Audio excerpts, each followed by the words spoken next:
United Nations UN Human Rights Council Working Group on Arbitrary Detention has indicted both Nigeria and Kenyan governments for the arrest and extraordinary rendition, torture and continued detention of the leader of the indigenous people of Biafra, IPOB, Nnamdi Kanu, without due process. UN therefore asks Nigerian government to immediately release Kanu unconditionally and pay him adequate compensation for the arbitrary violation of his fundamental human rights. It also recommended that government officials responsible for the torture meted to the IPOB leader be investigated and punished. The UN body further directed Nigeria to report back within 6 months of the transmission of its opinions on Kanu's matter, steps taken to comply with all the recommendations thereof. It referred the case of Kanu's torture to Special Rapporteur on Torture and Other Cruel, Inhuman and Degrading Treatment or Punishment for further consideration. The UN Working Group also threatened to take further action to ensure the recommendations and complied with, noting that both Nigeria and Kenya are signatories to the convention and should comply. The 16 pages report dated July 20th, 2020 was adopted on April 4th by the Working Group on Arbitrary Detention and its 93 93rd session held between March 20th April 8, 2022. The unedited version of the document cited by Vanguard was marked opinion number 25 of 2022 concerning Mr. Nwa Nakeneri Nnamdi Kanu, Oku Kanu, Nigeria and Kenya. The Working Group on Arbitrary Detention was established in Resolution 1991 and stroke 42 of the UN Commission on Human Rights. Okay, this is coming from a Guardian. And also, I know a lot of all this, the enemy of this country. When this man talks at times, you begin to wonder. I mean, the way Kanu talks, some people feel so offended. They feel so uncomfortable. But they just love the way Buhari and this APC government has been going with all the nonsense happening. How can you tell me? Of course, it is glaring to everybody. If you don't say the truth, that is your own cup of tea. Some people will come and be telling us that, hey, you are Biafra, you are IPOB. See, when Igboho case was there, we were still saying the same thing. We are on the side of the masses. As many of you who like to line up with behind all these politicians, that is, you are the ones who always have problems with us, who are always seeing things from an holistic way. We are not supporting any politician that we feel that, okay, this person is going to do well. If the person gets there, if you do anyhow, you see anyhow, we know a lot of people who are really genuine. They are open-minded. They supported this government in 2015, but in 2019 they said no, this is not the route we want to follow, and they are making. But some people from the beginning, they didn't even support this government. So that's what we are talking about, and we talk about a good luck Jonathan. And when it was coming then that APC might give its ticket to Jonathan, we still came here and said no, it's not done. If he could not do what he needed to do that time, for the fact that this government is worse than PDP of Jonathan, that does not mean that we should go back and begin to say I will have to be rubbing their egos and say, oh, you tried. No. Of them, failure is failure. If you get 10%, if you get 20%, if you get 30%, I think which one is even the pass mark, whether it's from 50 or from 50 or so. So if you get 49, if you get 45, if you get 10, if you get 2, you are still on the same cadre. Failure is failure. That's not what we are talking about.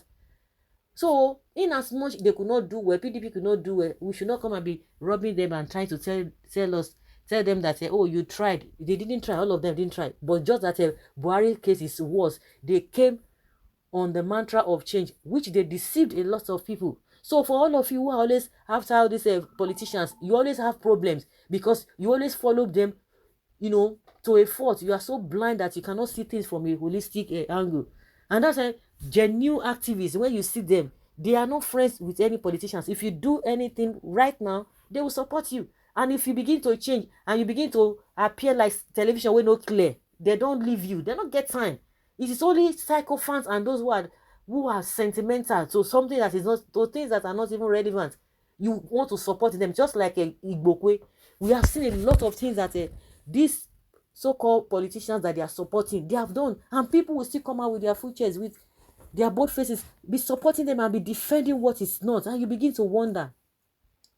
So this issue of Nnamdi Kanu, the reason why a lot of people are not really always concerned about what he does, because of the way he speaks. Nigerians, I think maybe generally human beings, they don't love to be told truth. If you are telling power, you are confronting the power that be, and telling them to their faces that what you are doing is not right. Some people are not just comfortable with, no, you have to be politically correct. There's a way you say it, there's a way you try to maneuver this whole thing. You have to be refined and all of that. And I've always said it, the government who wants to be respected, you are not going to respect, you are not respecting the human lives, you are not respecting their welfare. You do anything you like, especially this Nigeria. And when people want to talk, you use all manner of things to intimidate them. Just like yesterday, we learned that the People's Gazette, the editor, was arrested. Of course, they released him later. Why did they arrest him? Because he published some kind of stories concerning Buratai, a lot of hidden secrets. Why are they fidgeting?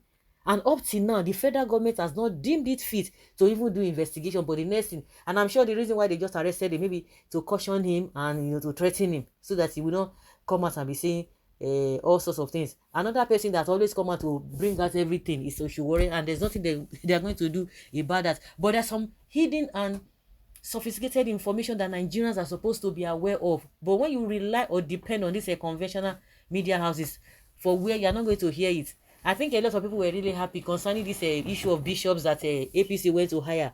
Do you know that the conventional media houses, they didn't say anything about it, they just they just crash it. But the in-depth of the whole story, it came out from social media. And those who have been talking about, oh, we have to regulate social media, they are the one now shouting, oh yeah, thank God for social media, thank God for social media. So that is just the way it is. The highest offense in this land now is just for you to say, let Nigeria be divided. Those who are looting, those who are eating this country dry, who are stealing this country to what we cannot even imagine, they are the ones who are against this breakup of Nigeria. Okay, some people say, oh, okay, let's not go through that route, but let's all just try to restructure. Oh, that's another offense, especially from the people from the north. And that is why you see that these days, some days ago, they went to coronate or give a known bandit chieftaincy title. They are even telling us they know bandits. Up to now, the only thing they could do was to sack the emir or the person who did that coronation, but they will not talk anything about anything concerning the so-called bandits, the leader of the bandit that was decorated in their chieftaincy title. They won't say anything about it. And these people are in this country, they are committing the atrocities on a daily basis. Buhari is not concerned. Buhari is not he's not even bothered. He's not perturbed. But just talk about Nnamdi Kanu. Now Buhari is going outside the country to go and convince and beg other countries, foreign countries, to tag Nnamdi Kanu and IPOB to recognize them as terrorist terrorist group. But meanwhile, we have terrorists here. Buhari is not bothered. They could go all the way from Nigeria to go and arrest this man, from Kenya. I don't even have problem with all of that, because all this while they've been saying, yes, Nnamdi Kanu, on any day they are going to get him, they are going to put him behind bar, this and this and that. More than 1 year now, this man has been arrested. If you know that he has done anything wrong, you have his case all over, for the past how many years before you trickishly brought him back. Whether some people say he was kidnapped, and that is the reason why the UN is now talking about it. Why can't you judge him, put him behind bar? Why the delay? Why adjourning? Because you don't have case against him. As far as I'm concerned, that's just the way it is. But we have bandits who are committing atrocities on a daily basis, per second, per minute. But the government will look the other way. We have them in this country, lots of them. Let's even leave that aside. The same government told us that they have 400 names that they are going to publish that have been sponsoring Boko Haram, even before the incident of Dubai, when they exposed some of them. Some of them are even serving in Dubai jail. Nigeria government could not even bring out one person. But when it comes to issue of Igboho and Nnamdi Kanu, Malami will be so strong. He will now begin to make a press statement all over the place. He will give you details of what he wants to, what he was accusing them of. But see all the bandits left, right, and center. And these guys are the ones that will have audacity that even we shouldn't have anybody coming to vie for any position from Igbo extraction. That how do you expect those who, insecurity is happening in that area? And you begin to wonder, these guys, are they okay? Are they normal? It's just unfortunate. And the people who are really giving them this opportunity are the same politicians from South. I don't understand. I don't understand. If you are open-minded and you are not looking things from all this religious or whatever or ethnicity, you'll be able to see clearly that this government is nothing.